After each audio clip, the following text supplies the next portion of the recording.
Okay, what is the best time to get married?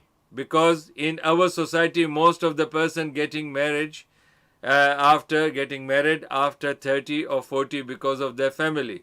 So what Islam says about the right time of marriage? The right time of the marriage when you are ready to look after yourself and ready to look after your wife. يا معشر الشباب من استطاع منكم الباءة فليتزوج فإنه أغض للبصر وأحسن للفرج فمن لم يستطع فعليه بالصوم فإنه له وجاء. The answer is given in the hadith. O youth, because right time is the when person reaches the age of puberty. Rasulullah has addressed to the people that, O youth, youth can be right from the age of puberty till whatever the age you are.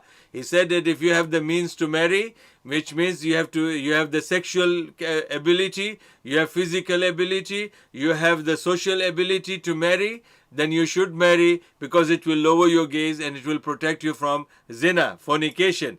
And if you can't, then go for the fasting, because fasting will limit your desires and your lust and your feelings about wrong feelings. So it will control you.